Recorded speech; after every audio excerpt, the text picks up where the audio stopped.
Should we get started? Okay. All right. Well, welcome to the first ever virtual Are You Zoomed Out presentation.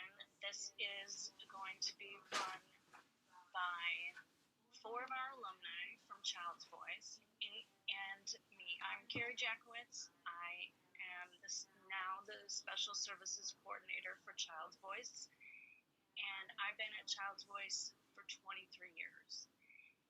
And I'm really excited to be here today, and I'm really excited for alumni to share some information with you about self-advocacy skills for virtual communications. We're going to cover a lot of different stuff. So let's get started with introductions. So, Haley, will you go first? I'm going to pin you. Yeah, absolutely. My name is Haley Drucker. I am an alumna of 2003, a long time ago.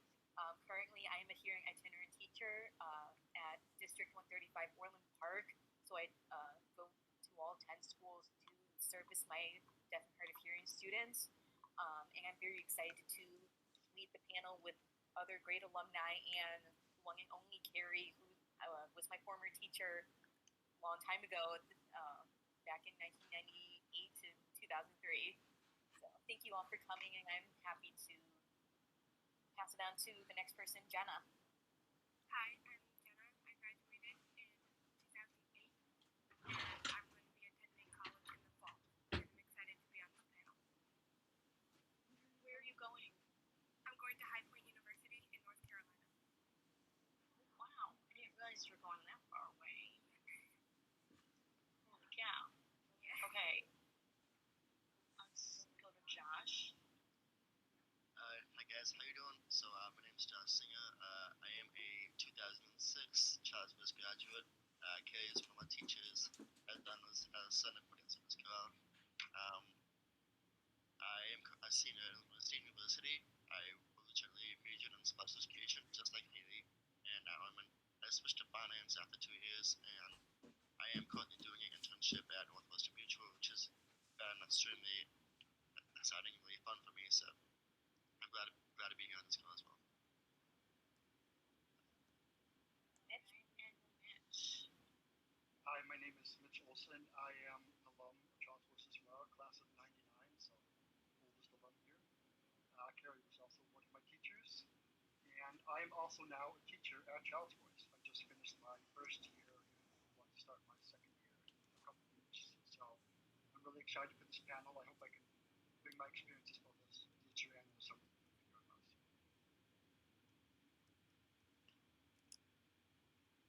All right, I am so proud of all 4 of you. Yay, I'm so excited. And I'm really so excited to see all sorts of other faces of students that I've taught over the years. So I'm so glad to see other people here with us. So we went through our introductions.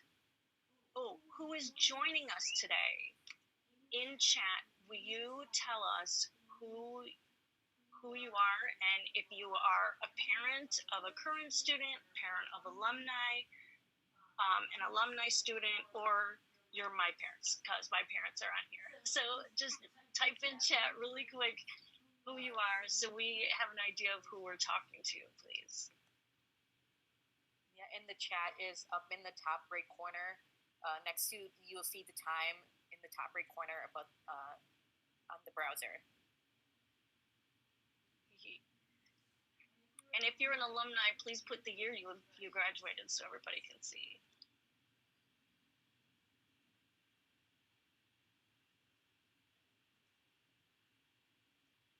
Chat is blowing up. Yay! Oh yes, and there's Child's Voice teachers. Thank you also for joining us today. Okay. So excited to see everybody on here. Okay, so let's see. So our format, what we're going to do is have a discussion among the panelists. We're going to go through our Google Slides presentation and And then we're going to do questions and comments at the end. If you do have questions, you could put them in the chat and we'll answer them at the end. Does that sound good to everybody? Okay, this is a work in progress. This is so new. We've been working hard on this, so I'm really excited to share this. So I'm going to quickly run through our learner outcomes. So we have 3 that we thought were the most important things we want people to get out of this presentation. So listing best practices for video conferencing for children and adults with hearing loss. Listing attributes necessary for video conferencing for people with a hearing loss. And listing repair strategies that can be used during virtual communications and during in-person classes with masks on.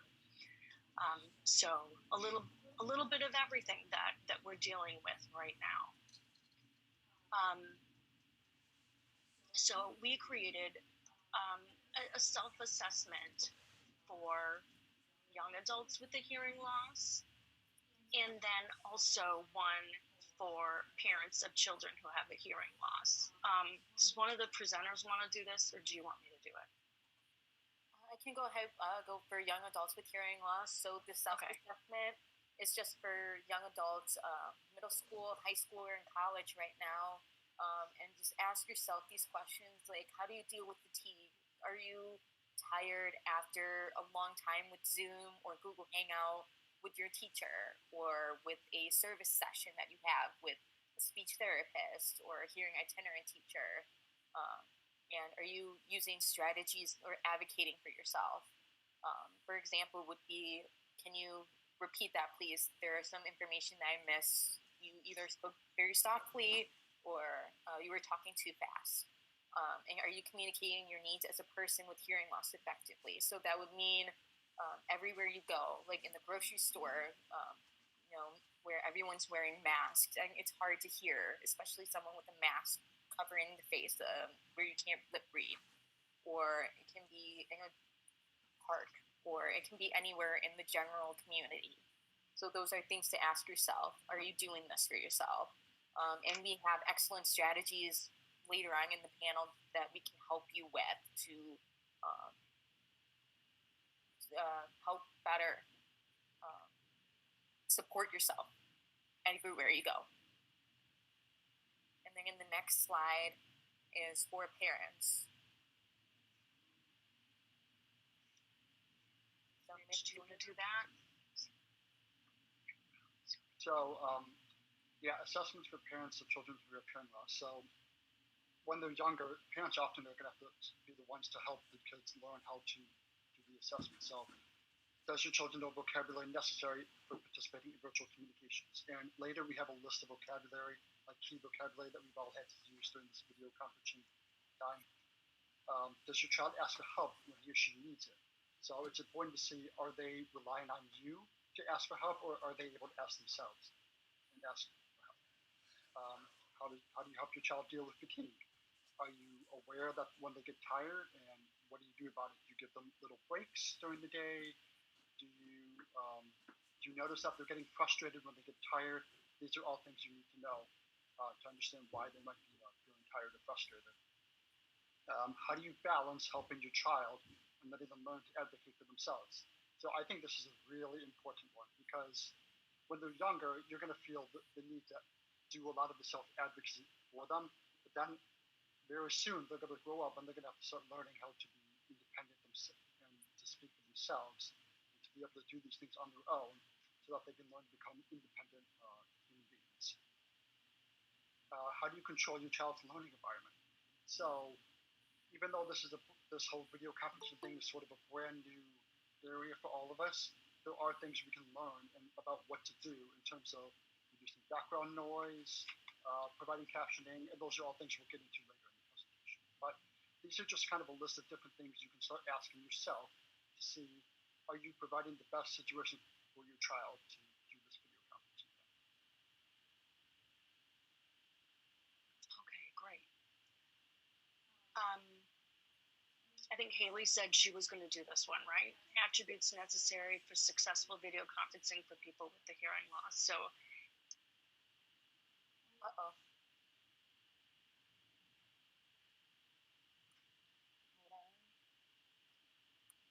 we just lost Carrie. So that in that last slide, before something happened, so those were just a list of accommodations for students with hearing loss, especially in the mainstream setting. So in the mainstream setting, you want to make sure that the accommodations are provided for, especially in virtual communications, because it's a completely different setting than in classroom. With the camera, what can you do? There are captions. So captions is a big thing, especially in Zoom and in Google Hangout. So with Google Hangout, where we are right now, has captions. It has live captions. Oh, there we go. So it has captioning available. Towards the end of the panel, there is a resource where you can use live captioning while using Zoom. Zoom doesn't have a live captioning feature, but there are different resources that you can use for live captioning while on Zoom in a separate web browser. So there's an accommodation where you can record after, like during a lesson, you can record, and then your child can go back and review that lesson and go back. It does depend on permissions and district guidelines, especially with professors who might not want to be recorded, or a district, it might be a different thing. And you can definitely check that out, especially in college. This is a huge thing for high school and college as well. Peer note taker, you can ask a friend. In college, you can request it through student services. In high school, student services as well. And I think that's like one of the biggest things, especially in a big classroom for general education, is to have note taker. Someone can highlight like important information. Teacher provide visual materials during lessons. They can give like a handout, visual, or an outline of what the lesson will be to help your student or your child to get an idea of what that lesson will be about. Lecture notes, outlines, Google Slides. Noise canceling headphones. This is also another good thing for children with cochlear implants and hearing aids. So if they have noise canceling headphones, like for example, Josh has a noise canceling headphones, and it's on his good ear or his hearing aid or implant where he can hear better. Bluetooth connected headphones work as well. And for FM systems, if your child uses an FM system, there is an audio cable. If it comes with the equipment, you can connect it through the computer or audio, and it will connect from your computer to the FM system microphone. So that way you can hear media videos, if you're watching a movie, or if there's something else you're playing through audio. There is an FM system that should have an audio cable that can help you connect with that. And there are a variety of accommodations. There is also another resource that you can definitely go back and look. Like it's a little checklist where you want to make sure your child is getting the accommodation he or she needs to support in virtual communications or in the general ed setting.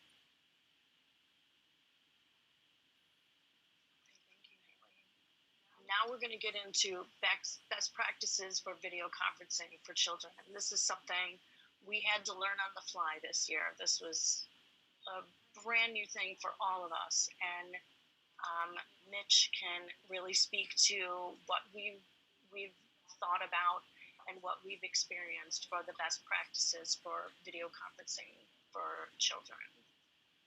Yeah, so there's a lot of different things that I've noticed when I was doing remote teaching that were important, and I noticed each of these things not happening at one point, and it caused a breakdown in communication. So it's good to go over these. So the child should be seated in a chair and have his or her legs touch the floor.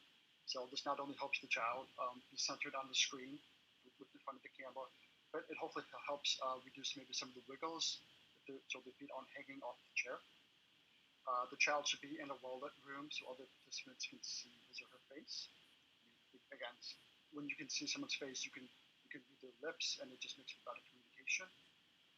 The child's face should be centered on the screen, right? If you were talking in person, you wouldn't be looking away from the person talking.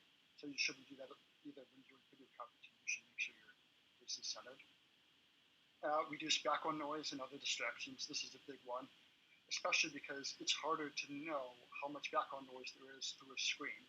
So when I'm working with kids, sometimes I can tell when there's background noise, but I don't know how much it's actually bothering them.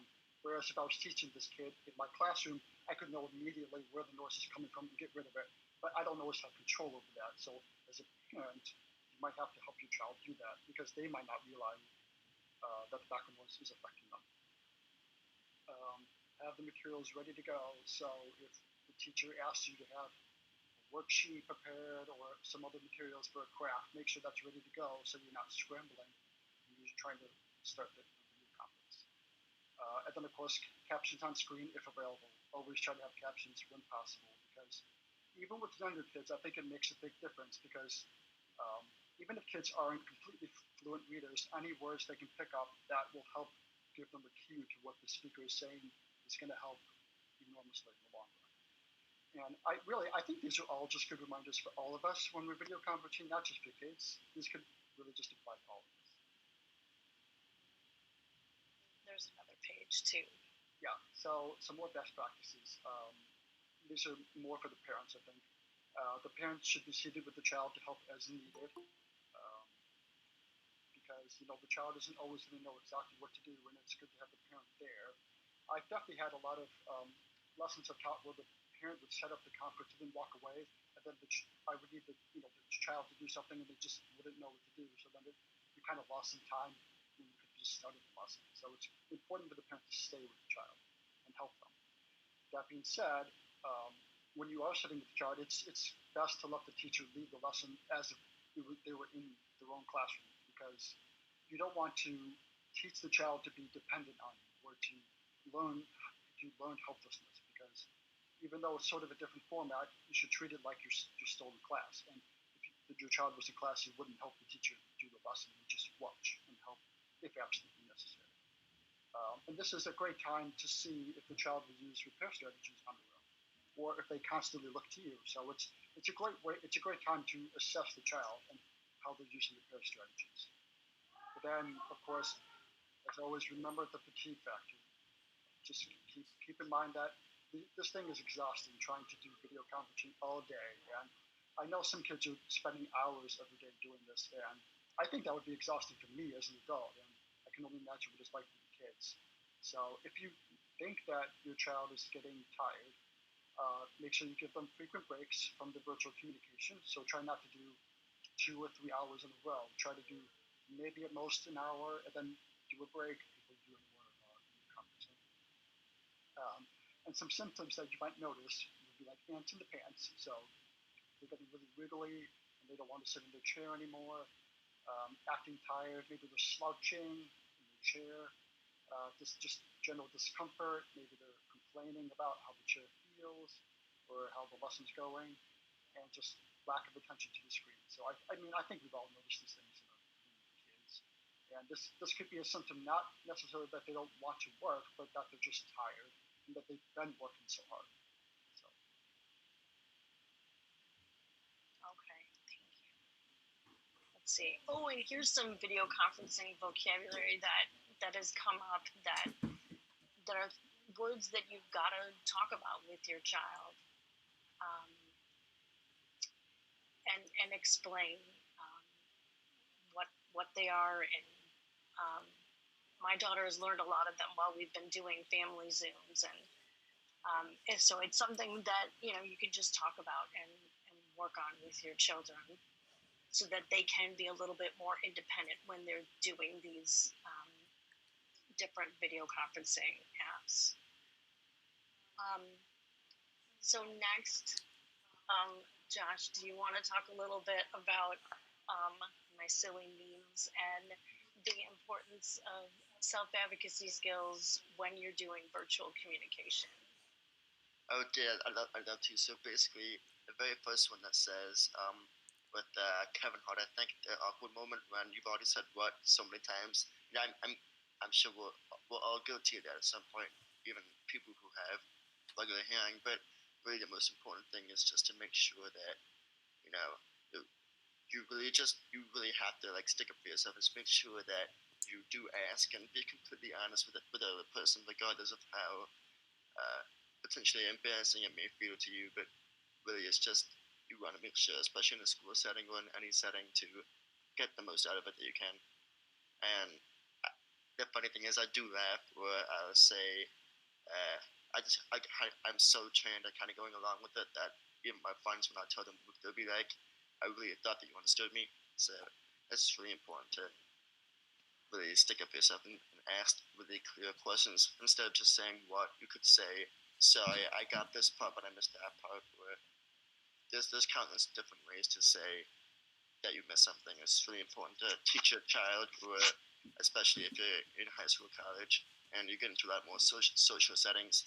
It's even more important than to make sure if you want to feel like you're participating, that you do have to ask maybe one friend on the side, hey, assuming that they're close friends, you could ask them to say, hey, I would appreciate, during this social, this time that we're hanging out with our friends, if you could tell me what this person's talking about inside, just so I can keep up and have fun at the same time. So, yeah, that's pretty much it. I did also want to add that this is also greatly for teachers, to always check for understanding. You can ask the student or ask your child, what did I say about the picture behind me, or what does this picture mean, or what the vocabulary word is, so to make sure that they understand what you're saying, especially through the camera. And it's also a good way to also teach them how to ask for repetition. Like, can you repeat that? Or, oh, what did you say? Or, I didn't hear you. Can you say that again? So this is also good for teachers to, think and just kind of make it fun for them and say, oh, what did you say? Or, oh, what did I say to you? Or something like that. Yeah, I definitely agree. I think that, especially for me, I'm obviously guilty that I feel like it really took me until, high school, maybe at the end of high school to college, where I really felt like, if this is where my life's going to go, if I continue to choose to laugh my way through the bluff, or just, because as I said, I'm so well trained in that I could easily get by if I wanted to do that, but how is that going to make me feel? You really want to make sure that you're teaching your child these, I think the two most important parts of a person's that has hearing loss is the handling of fatigue and then self-advocacy, among other things. But just making sure that you teach your child these skills, and just making sure that you yourself, when you get to like 15 years older, then you really want to make sure that if you want to have an awesome social life, but you just want to make sure that you're sticking up for yourself. Definitely. So the next slide, I think, is really important for people with hearing loss and people who are hearing as well, because there are times that I totally bluff myself.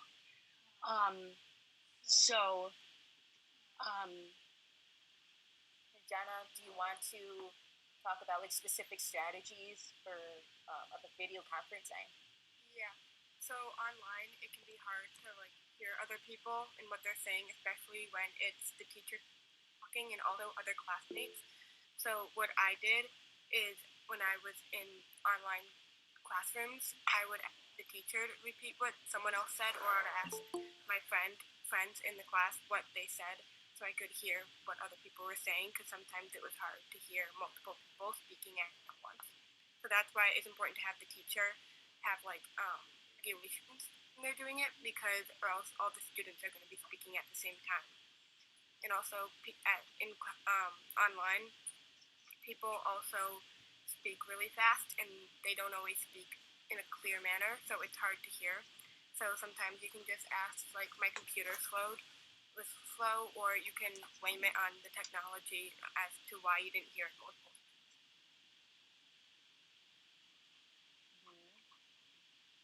So our friend Grace here in the chat asked, what do you do when you ask someone to repeat what they say? Something like peers or other people get mad at me when I do say. So Jenna, what do you suggest Grace would do if someone is not understanding that Grace can't hear well? What do you suggest?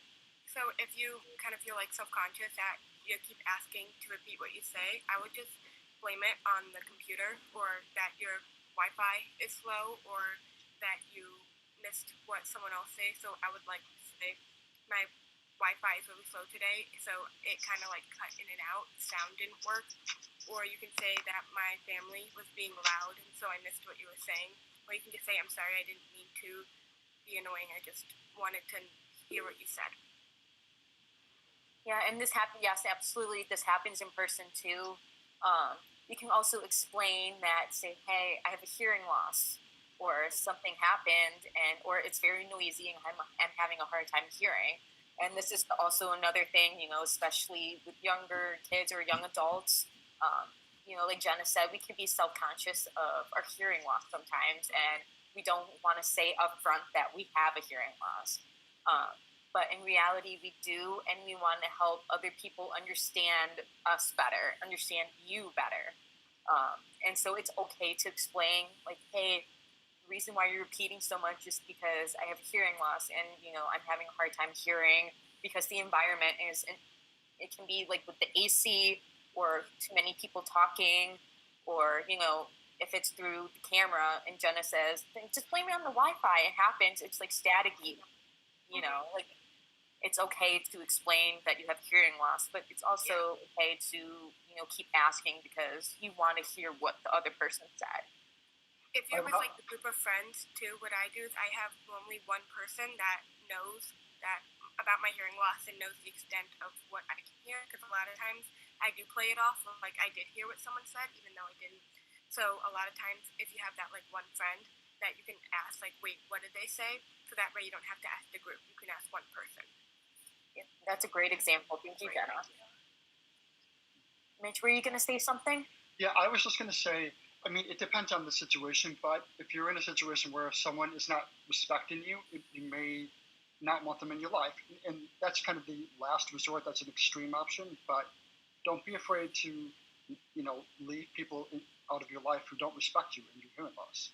But, give them a chance, obviously, to show empathy first, but that's always a last resort option. You want to add anything, Josh? Yeah, I definitely agree with Mitch on that last one. I kind of really didn't think about that much. I don't remember the last time that somebody didn't really clearly understand that, hey, or they were being disrespectful in any way. But yeah, really, exactly what Mitch said. I concur with everything everybody's said, definitely, so far. Thank you for a great question, Grace. That's a really important point. Thank you. Yep, definitely. Please feel free to keep asking questions. Yep. Mm-hmm. Okay, let's see what's next. Oh, so then we started thinking about preparing for the fall and what do we need to do to get ready for the fall. Haley, do you want to talk about that? Sure, yeah, especially with students if your child's in in a mainstream setting, sometimes some districts are, may not be giving any answers right now, or might be giving you little bits and pieces here and there for a hybrid model or an in-person model, or a virtual model. So like for in-person model or hybrid, practice wearing a mask. So like if your young child is going into mainstream, like say first grade or kindergarten, now would be a good time to start practicing or continue practicing the use of a mask. You can do it in small increments. And there are different types of masks. I'm sure everybody has a mask by now, but it's going to be for school. It's going to be different. And you can help your child or student practice specific strategies. So, like, have your child notice that, oh, I can't see your face. Can you write it down? Or can you speak a little louder? Since some teachers you may not be able to remove the face mask just to have your child see the lips. You can ask them to speak clearer, or you can explain, I have hearing loss if it's a general ed teacher. Can you say that again, or can you write it down? So different strategies your child going into the mainstream could use. And that's a great way for young kids to learn that too. It's a great self-advocacy skill as the time goes on. Well, okay, just ask, will teachers with students with hearing loss be wearing clear masks? That's an excellent question. At Child's Voice, I think we have purchased them that do have a clear section in front of your face. Haley just posted that. Haley posted a cute picture of herself the other day. on Facebook. Yeah, it's on my Facebook. It's from, I'll type it in here if you need it for your family, but it's from a company called Raffi Nova, and I'll put the link in here. But it has that clear spot for you. But yes, I think the teachers will have that, and then we also have a fully open clear mask as well. But in the mainstream, that's an excellent question. That's something that the school districts are going to have to think about. And, Katie, I know you guys are, you're just going to the mainstream, and this is a brand new thing for you. And so I think getting in touch with your hearing itinerant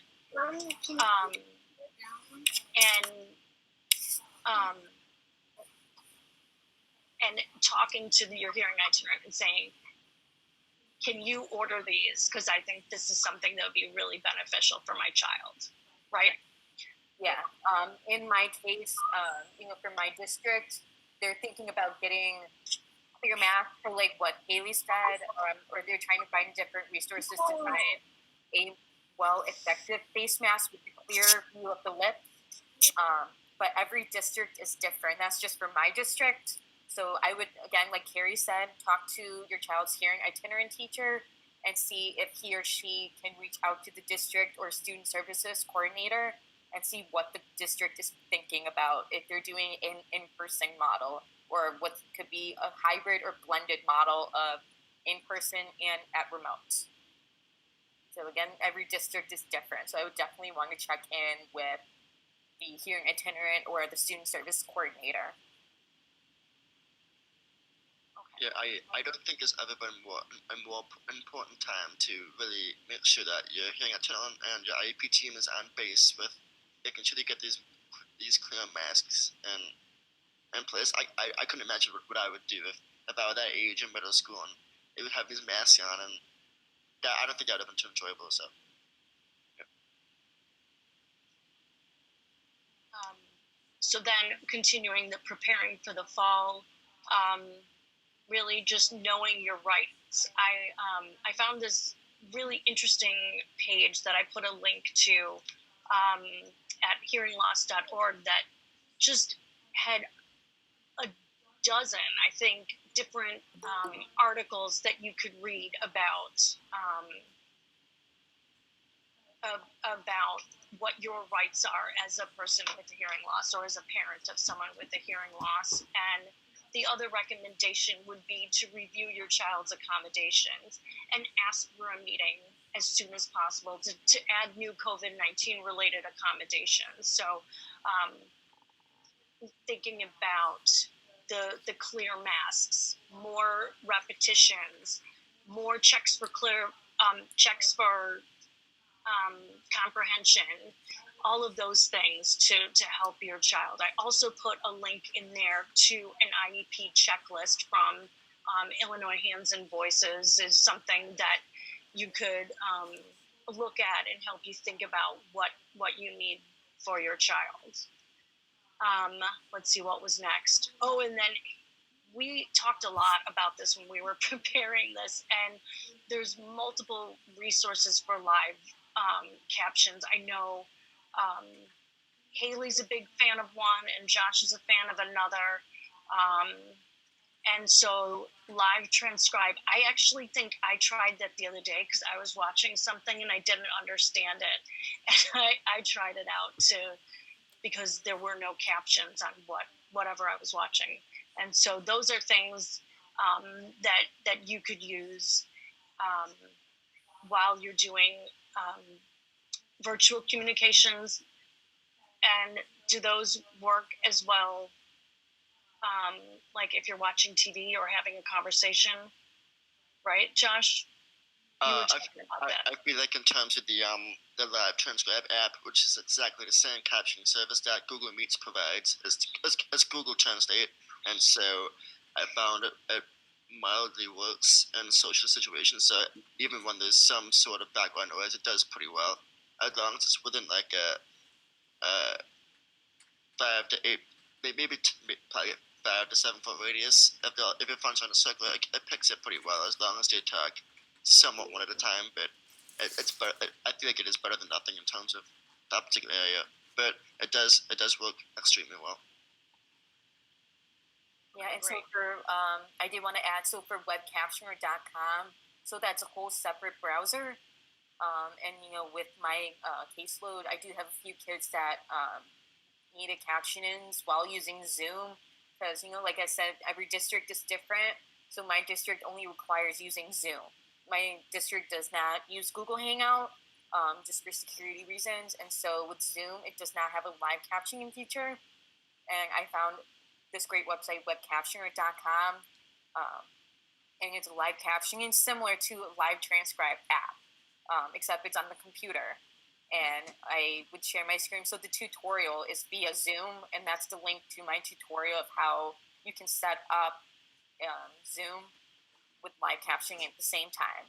And Google Slides also has a captioning feature, which is actually pretty cool, because if you present, Carrie, I think you can show, if you move your mouse down to the bottom corner, bottom left corner, you see a captioning feature right here. And if it's hearing what I'm saying, it can record, or if Carrie talks on her end, it will record what she's saying. And I think that's a pretty cool feature. Test. Is it going to put the captions on? There it is. Oh, that's pretty cool. Wow. Yeah, that's a new feature, I think. And so you can always change the text size. You can change the position of the text from top to bottom. You can do many things with that. Okay, that is really neat. All right, I'm going to turn that back off. Okay. Well, thank you for sharing that. That's really neat. Okay. So those are our resources, and here we go. It's time for questions and sharing. Before we get to that, we have a couple resources that I want to share before we get to the questions. I guess we already did the resources. I'm sorry. This is the presentation link, and I'm going to copy it and paste it into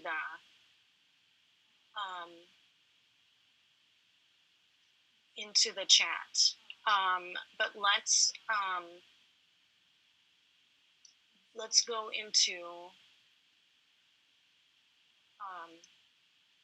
so these are just questions that Carrie and I and the team, Mitch, Jenna, and Josh, we were thinking of questions you and your child, or you and your child may have had, going into different settings, where it's noisy, or where you might have trouble hearing, or if your child had trouble hearing.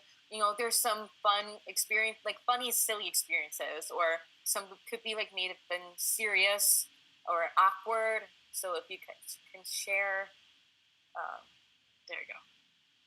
Yeah, funniest, awkward, what resources you guys have used for you or your child during e-learning, since this is a whole new experience for all of us, teachers, parents, students. It's definitely been a learning curve for sure. So we want to hear what you guys have experienced during this time.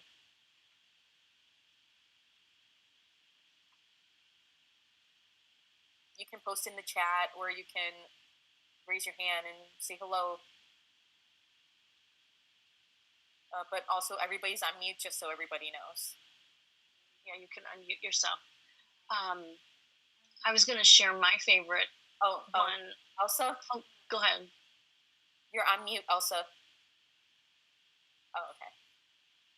I'm so in awe of watching you guys get up there, be so brilliant and so articulate. I'm glad I had a little part in your life. My husband walked by and I said, look at these babies of mine. They're grown up and they're brilliant. I appreciate everything that you've said. It helps me as a teacher. It helps parents. I see Jackie. It's wonderful. Thank you so much, Carrie, for doing a wonderful thing like you always do. And hi, Dad. I haven't seen you for a long time. And thank you, all of you. Thank you, Elsa. You're welcome. Kate wanted to ask me or no, Kate wanted me to ask if we could take a picture, and I can only see some of the people right now. I can't see everybody. But would that be okay if we took a screenshot? Let's see. I don't know if I can see everybody. Oh, there we go. Okay.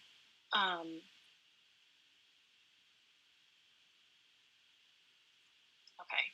Is there anything else anybody wanted to share? Oh, go ahead, Katie. You can talk.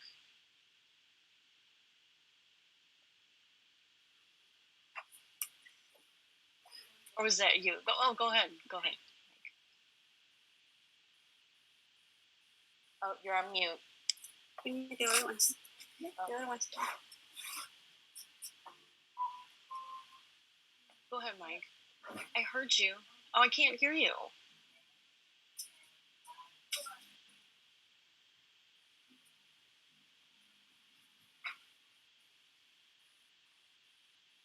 That's weird. That's weird. We can't hear you. Wait, what did you put? If you don't want to say your questions out loud, you can put it in the chat too. If there's technical difficulties too, we'll put it in the chat. We'll ask her questions out loud for you guys. Oh, I see what you wrote. Oh, yeah, we are teachers and not IT professionals, and we've had to learn so much. That is true. We've definitely had to learn a lot. And well, you didn't see the frustration behind the screen of us going, oh no. Yeah, it's definitely been a learning experience for all of us. Can you hear me? Yeah, I can hear you. Wait, where's your face? I'm not really sure. all my things are clicked on, so I don't know where it's at. But if you can hear me, that's really terrific. I love this panel. I love all of you that participated with it. Elsa and I, we sit back in awe of just how much our panel has grown and matured, and we love. And for the families that are on, this is to be, and that's absolutely fabulous. We've got Jenna going off to college. We have Luke, who's already in college, and I'm not sure, Luke, if you're returning to college, because colleges are like shut down. We have Josh in college. We have Mitch, part of our staff, and truly, Haley, I'm going to steal you somehow. You gotta be part of Sal's Voice and not Orland Park. But Carrie, I congratulate you. Carrie moved into this position, and as soon as she moved into this position, school shut down. She can't go into schools. I've got her doing research. I've got her doing Zoom. I've got her doing everything, and with Grace, she is there because this is what you do at Child's Voice. So with Elsa and me and Carrie, tonight was fabulous. Yeah, tonight was fabulous. Yeah, this was really wonderful, and I'm just so proud of all of you guys, and I'm so glad we were able to work together and do this because this is really great information, and it's going to be really helpful for anyone who wants to learn about it. So I put the link to the presentation into the chat. Wait, I saw another question pop up. Yeah, there are a few questions on here. Okay, so let's see.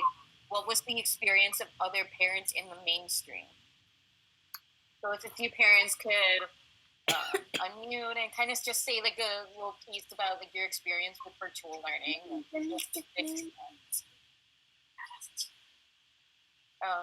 Yeah. Who's in the mainstream right now that's on?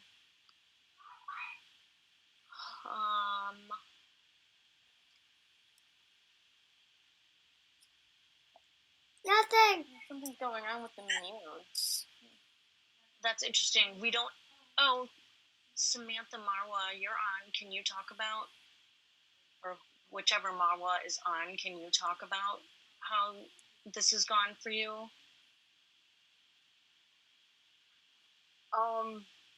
So how like the online learning is gone? Yeah. With my online learning, there wasn't many Zoom calls. It was more just PowerPoints and videos. But when we had Zoom calls, I found it a little difficult, probably with like Wi-Fi lags, to follow along with people. But other than that, it went pretty well. Mom, do this again. Okay, hold on. Okay, good. Thank you for sharing. I want to say something. Oh, sure, go ahead. Yes, I already got the hand mask, and like the ones that I ordered from Amazon, the link that you guys shared.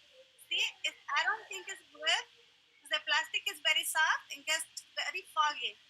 But the ones that you guys just said, the Rafi Nova, they are really good because the plastic is hard; they don't go through the mouth.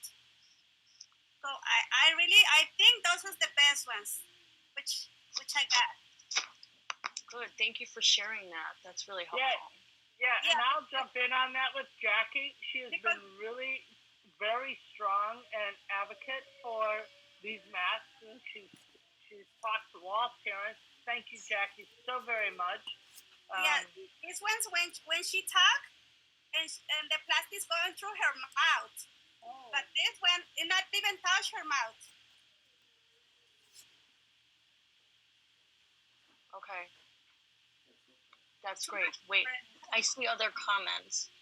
The mask brands, the one you're talking about that is good is the Ravi Nova. The Ravi Nova, yes, because the plastic is hard. And when they talk, it don't go through their mouth, so it don't touch their mouth.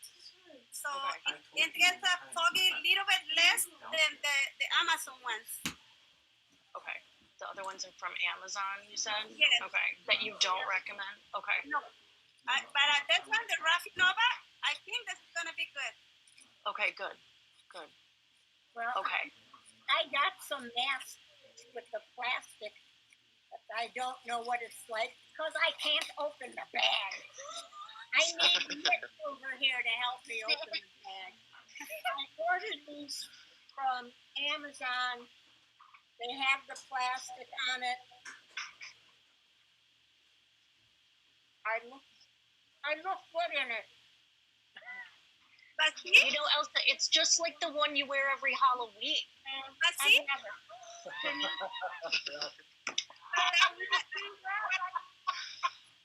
I see is that ones, it's a similar like this ones.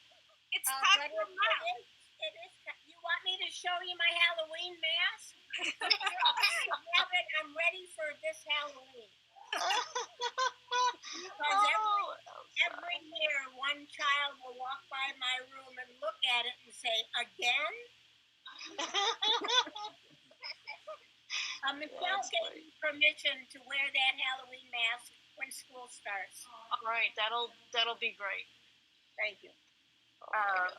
I did see that Grace said something about another resource for captioning is the Microsoft Translator.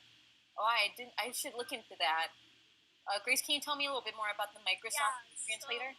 So my hearing itinerant and I were searching up for closed captionings in Zoom because my school does a lot of Zoom meetings.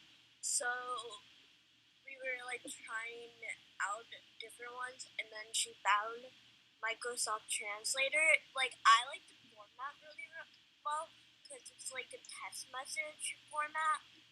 Like once somebody talks, you can like see both sides, and like you can put it like in presented mode. Like they'll just hear other people's voices coming from the computer, or the other person can join in and like click a space bar or something else, and they can just talk with it. That's really cool, and it can separate different people who are talking. Yeah, I really like the format because it can do that, and also there's an app for it as well. That's awesome. Thank you for letting us know about that. We should definitely look into that. Thank you, Grace. I also wanted to kind of touch on that if I can. I lost everybody. I'm sorry. How are you? Don't you do this, okay? I lost everybody's picture. You hear me? Yeah. Yes. Can you see me? Yes. Yes. I have a blank picture. Go ahead, Josh, my darling. I'm sorry, I don't know what just happened. I tried to take a picture and I went into airplane mode. So that's lovely. What did I just do? Okay. All right. All right. There's Elsa. Okay. Uh-oh. Now there's two Elsas. Oh, my God. That's the worst thing. I'm going to You just have remove to one of you. mute one of them, yeah. All right, I just removed her.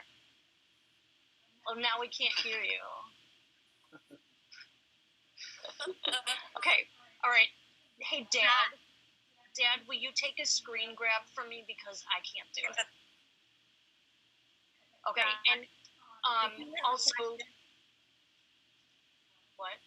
I thought Josh said he wanted to ask me a question. Oh, I kind of just want to touch on what Grace said. I think that one thing that maybe we haven't really mentioned is something called CART, which is captioning assistance in real time.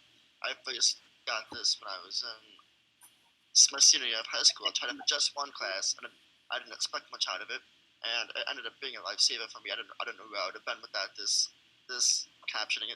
So basically what it is, it's provided by a captioning service company, and the university or the high school will pay for it, and it's essentially somebody will remotely sit at the computer and type incredibly fast, and they will accurately, 95% accuracy, type everything that the teacher is saying or what your classmates are saying, and then to give the FM to a centralized location, or at least to the teacher.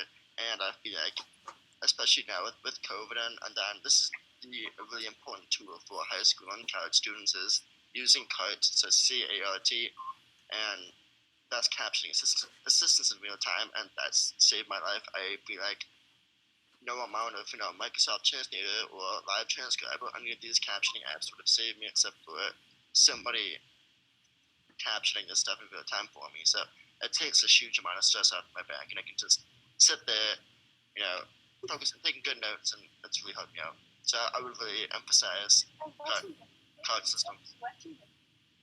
Yes, that's right. Okay, so thank you for sharing that. I was going to say two things.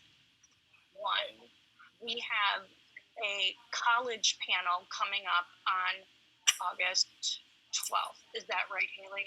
And so you'll see some of the same faces on that presentation. We've been working on it. It's called the College Road Trip with Smiley. It's going to be awesome. And it's going to have a lot of really helpful information about accommodations and repair strategies and self-advocacy skills necessary to go to college.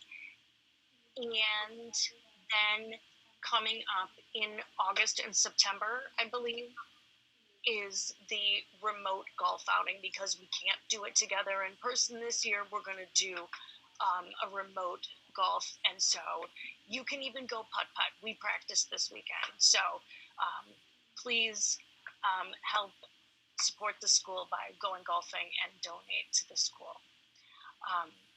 But this was wonderful. I'm so excited that this survived, seeing as though I closed off the tab once and went into airplane mode. So whoops. But thank you so much. If you have any other questions, I did put in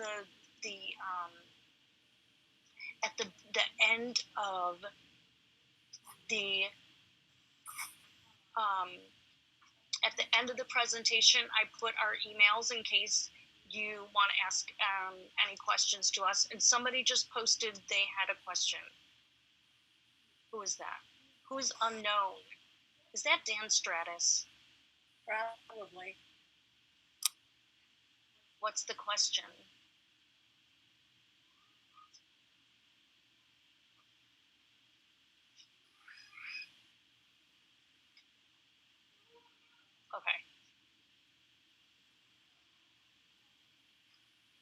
while we wait for the questions, so these are. Has anyone heard? My teacher. For the mask describes in. Yeah. Oh, that's an excellent question. Are the teachers going to use the masks or the masks with the clear plastic instead of the cloth ones? I don't know anything about that. And do they not protect as well? I don't know anything about that. There's a lot of emails. Dr. Michelle might be able to speak to that. There were a lot of emails about whether the full face shield is correct, appropriate, safe, whatever. And I'm pretty sure that ISB decided that they were not. ISB did decide they are not, but it is at the discretion of the school, as ISB always states everything. And so if there is a shield that's below the mask, it's good. I would ask mainstream teachers to have clear masks, and as Jackie stated, what a good clear mask is, or we have outfitted our staff with truly clear masks. I mean, the whole thing is clear, and we have had a shield, and we have had a knees guard. I mean, we have done everything possible to protect what needs to be protected. And ISBE, go back into look at ISBE in deaf education. You hold an IEP meeting now to determine accommodations for the fall, and you put those accommodations in. So, Dan, you say you reconvene your IEP and you say every mainstream teacher that teaches Danny needs to have a shield or needs to have a clear mask when he goes from room to room, which I'm not really even sure what's happening in the school district because I don't think kids are moving from room to room, but there is a clear, you can put it in your accommodations for COVID-19. So do a little bit more research on that. Yes, and to add in that, I would reach out to your hearing itinerant teacher or case manager. Whoever the case manager may be can help you with that. And every district is different with face masks, whatever their decision may be. I know some districts are trying to get clear masks. Other districts might stick with face masks. So I would definitely check in with your hearing itinerant or a case manager that works with your child. And Haley is in the field. Haley is in the itinerant. Danny is in a self-contained classroom. Well, he's a mainstream kid. I don't believe has itinerant services. But can you require his teachers to have a shield? Can you require that teacher to have a clear mask? That goes back to the IEP. That goes back to accommodations. And ISB has been very clear about you do that now. So, yeah. Yeah, if your child doesn't receive itinerant services, I would definitely reach out to whoever the case manager, if he or she is a resource teacher or speech path or the assistant principal. I would definitely look into that, especially with accommodations. And so on that same note, saying for Jenna and for Luke, which is probably already in place, when you're going off to college, you have an office of accommodations. You have an office of ADA, and so you can look at, Josh is nodding, he knows all about it. That's where you go to say, I need note takers, I need captioning, I need face masks. Josh, you want to jump in real quick? Yeah, sure. That was probably one of the very first places I went to meet my case person. Just the person that was helping me manage all of my accommodations. So, like I said, the card captioning really saved me there's not as much emphasis on seating, but you're able to get anything that you really need. There's extended time, just making sure that you really go there that first week or weekend that you're there and just getting everything set up, because the last thing you want to have happen is the teacher doesn't know what services you need. So even like a couple months before, go on to the website and just find out who the people that worked on, shoot them an email. And so again, Jenna, are you on campus? Are you returning? Luke, are you returning? That's the piece that's like up in the air of, Josh, are you returning? You know? I talked with Jenna last week, and Jenna made a very few good points, and she really advocated for herself. So Jenna, do you want to share that a little bit with that? I know we have time, but I just wanted Jenna to share a little bit.